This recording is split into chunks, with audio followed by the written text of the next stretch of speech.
So we are back here with Amy, our breast cancer physical therapist. And what I think is so important is that we all walk away with tools that we know that we can use productively as we recover from our surgery. So Amy is going to share with us her top 3 exercises that every mastectomy patient should know, understand, perform, practice, and execute. All those things. So Amy, take it away. Tell us what exercises we need to recover best. Okay, so I'm going to just talk, before I tell you the first 3, I'm going to just tell you that most patients that come into my office, or most patients that go to physical therapy, are cleared from the doctor to go to physical therapy. They're able to then move their arms, the drains are out. But everybody comes into me with the 3 exercises that the doctor or the nurse gives them. And usually it's like hands up the wall. I just want to show you how to do this in a really effective way. The way I recommend you to do it, so you're really getting the benefit. Let's just say that the tissue in the body has memory. So in order for us to make change, for us to create length in the tissue in the body that we're trying to do, we have to give it frequent input. So all the things that I give you to do, it's not about repetition. It's about doing it frequently through your day. So like 2 to 3 times a day. So you don't have to repeat it 5 times. You can do it 1 time, but you have to do it throughout the day. So the first exercise, hands up the wall. Let me just hope that you can see me well here. You look great. Yeah, you can see me. So you're going to stand with your hands up against the wall, elbows straight. And you're going to slowly start to walk your hands up the wall. As the hands get higher, you're going to move your body closer in. And you want to be at like where 0 is nothing and 10 is real extreme. You want to be at like a 5 of discomfort so that we were making change in that tissue. And you kind of stay there and you just take nice slow breaths. You take about 5 to 10 breaths and you try to soften. Use your breath to kind of soften into any pulling that you feel. And you stay there, and then you walk your hands down. So that's number 1. So it's not just like walking up and walking down. It's really staying, breathing, softening in. You don't want to lean into the wall because you don't want to stress the shoulder. So move your body in as the arms get higher up. Patients like to do this in the shower, the hot water hitting them, it feels good. The next one, you're standing sideways. So body square. And then you're going to walk your hand up the wall. And again, as the hand gets higher, you're going to move in closer. And you just stay and breathe, try to soften the shoulders, kind of use your breath to soften into any pulling that you might be feeling. And you stay and breathe about 5 to 10 breaths. Again, not leaning into the shoulder. We don't want to stress the shoulder. We want to keep our body nice and square. And then maybe you stay there and you feel like, oh, I can go a little higher, and then you go a little higher. But you don't need to force the body, kind of ease into all. So that's 2. And then the last one I like to give, right when you're ready to move, is I like to give a little alternation of just shoulder rotation. So hands behind head, alternating to hands behind back. And do that about 5 times. Hands behind head to hands behind back. So it's just that one. About 5 times. So just for shoulder rotation, but you'll notice with this one, you'll feel a stretch across the chest. That kind of feels nice. And then this way. So I always get the question, how do I know it's too much? When should I stop? Like if it's hurting, should I stop? I say, you want to feel a little discomfort because we want to make some change in the tissue, but don't force the body. And if it becomes more, or it intensifies as you're in a position, then you back off, okay? So those are the 3 that patients come in with that I like to just change a little bit or modify, just so they're getting the full benefit of the stretching. Yeah, because I think the scale of 5 is ideal, right? Like, so if you hit 8 and you're in pain, you've gone too far. Just wait for the next day for your next improvement. Like you'll get there. You're not going to be there right at the beginning. And I love the approach of stepping into the wall, because I think I was always just trying to like overextend wherever I could to try to get that. But I got to tell you, this arms behind the head, behind the back, I'm even feeling that today. This feels good. I'm going to remind myself, sit at the computer, watch your bars. Yes, exactly. Just get things moving and going. Yeah, exactly. So those are the top 3 that doctors kind of send us out the door with. Exactly. What are your top 3 recommended practices? Okay, I'm going to show you one of them myself, just because I have the wall space, and then the other 2 I'm going to have you do on the mat. Perfect. So you're going to stand and face the wall. You're going to bring your hand below shoulder height. Palm's going to face the wall. Opposite hand, elbow's going to bend to like 90 degrees. You're going to tent your fingers. And then you're going to turn your body away from the outstretched arm. This hand is just guiding you. Keep your shoulder back and down. And you're just going to feel stretched through the arm, through the chest. And you stay and breathe about 5 to 10 breaths. So this is good because you can do this like if you have wall space throughout your day. You don't have to feel like you have to lie down on a mat to do it. So this is the first one. You'll do it on both sides. Okay? Got that one? Love it. So what I wanted to say, one thing, is that, it's normal to feel tightness in your neck, in your chest, in your arm, in your rib cage, in your upper back, because everything's connected in the body. So as you're doing a stretch, you'll notice it in different areas, and that's normal, and it's okay. Okay? Perfect. And that's an amazing use to, I think, something I should even do every morning already. Yeah. I'm already tight. Okay, so let me get on my mat because now I'm gonna play patient. Okay. Okay, can you see my mat? I can see you. Okay. Okay, so these are 3. I'm going to give you 3 that I would do, that everybody should be doing, okay? So you're going to come, Dina, and you're going to line your back.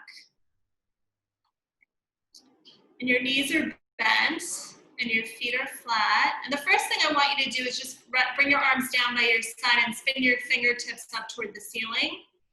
And then you just reach your fingertips down toward your feet. So feel your chest lifting up and forward. Feel your shoulder blades pressing down into the ground.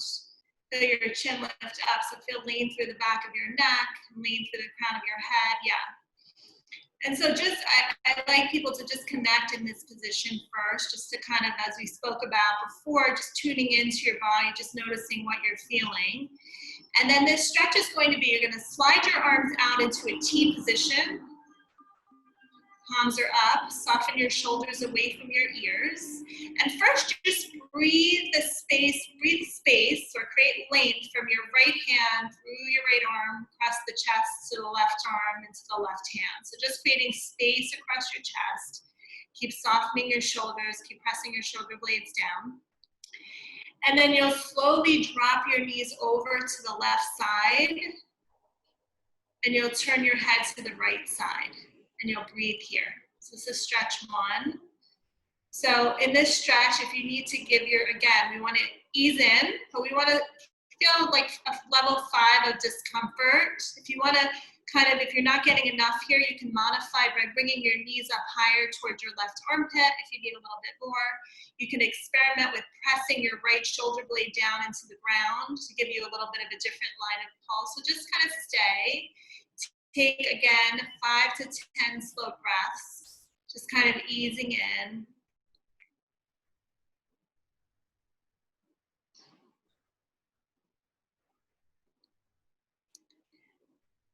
And then you'll slowly bring your legs back through center, and your head will come back to center. Yep, you'll separate your feet again to their hip distance. You'll reconnect in center. And then you'll slowly drop your knees over to the right side, and you're going to turn your head to the left, and you'll just breathe here. And again, you can modify the height of your knees by bringing them higher up if you need more of a stretch, or experimenting with pressing your left shoulder blade down. Just softening and easing in. The body doesn't need to be forced, so you just want to kind of ease into whatever pulling you feel, and use your breath to soften into it.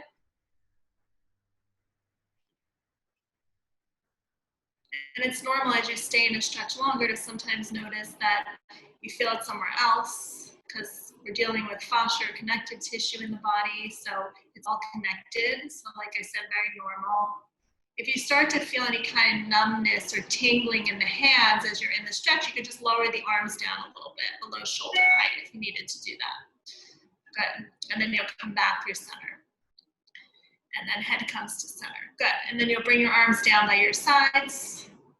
Spin your palms down. Good. And then for this one, this is stretch 2. You're going to separate your feet so they're mat distance apart, so wider than hip distance. Good. You might need a little room behind you, so maybe lower yourself down to more toward the bottom of your mat. Yeah. Good. So your feet are about wider than hip distance, mat distance. You're going to bring your right arm up over your head. Yeah, let it rest on the ground. And then drop your knees to the left. Keep your head centered. So drop your knees to the left. And then just create length. Think of lengthening from your right hand all the way down the right arm, into the right armpit, into the rib cage, the abdomen, even to the hip. So these stretches are good because they get the whole body. And because everything's connected, they're very effective. The side body. So they'll lift the chin up a little bit, lengthen through the crown of your head. Just soften into any pulling that you feel. I feel all through my ribs. Wow. Yeah.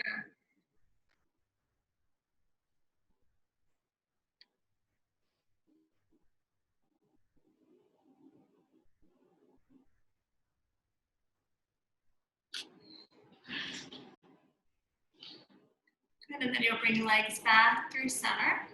And like I said, 5 to 10 breaths, but you can certainly stay longer if you need to. And you're going to bring the right arm down by your side. And then we'll switch arms. You'll bring your left arm up. And then you'll slowly drop your knees to the right. And you'll breathe here. Soften here.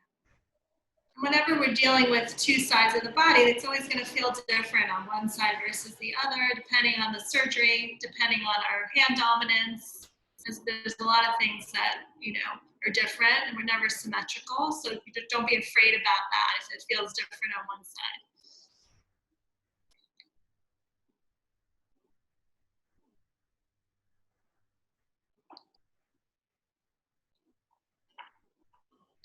Good, and then come back through center. And then you're going to bring your arms down by your sides. And then just roll your shoulders back and down. So I'm going to give you those 3 as standing up, and then T-stretch, and then arms up as the first 3 that I think everyone should do. There are more, obviously, but I think those are a good place to start to get the tissue that's involved. I love them. Okay. Every day. I'm just going to tell my office that we're Dana's a stretch nap. Really fantastic. And then to end us, to just round this all out, because, we're always talking to different patients at different stages of the journey. What, are there any ways, any suggestions on how to prepare for a mastectomy when it comes to stretch and your body? Yeah, so I think, whenever a patient comes in, again, education, understanding what's involved, what's normal, best way to prepare, and something we didn't talk about before, but posture, huge, right? Because when we're sitting up tall, we're creating length in the front of the chest. We're keeping all the muscles active that need to support our bodies. So understanding posture, chest lifted up and forward, shoulders releasing down, super good. And then also what I usually do is I do breathing exercises so that there's a way to help them, anchor into their bodies, kind of calm the body, for something that's anxiety provoking, obviously. And then also the stretches we just did, those are ones that we do prior to. So because most of us are on our devices or sort of short in the front of our chest, so we feel tight there. So then it's not as scary to come in after surgery when we're ready to bring those stretches in to feel the pull, because we understand that might have been there before. It's not all about the surgery, and there are more, and like I said, reach out, and so on. That is an amazing start. I just feel so thankful to get to stretch with you and to learn more about my body, but also to think about ways I can even continuously help with my shoulders. sitting up straight, not letting the muscles that have been sliced and diced pull me so far forward, because this is my most comfortable zone. It's like this. So always being mindful to pull back and stay strong. Yes, 100%. Amy, thank you so much. We're going to have all your contact information in the comments and in the blog. So please don't hesitate to reach out to her. She's amazing. She's incredible. She's a beautiful coach with an awesome spirit. So thank you so much for doing the work for us, and we appreciate you. And thank you. Can't wait to give you a hug in New York City one day soon. Me too. I can't wait. Virtual hugs and kiss. Thanks, Amy. Thank you.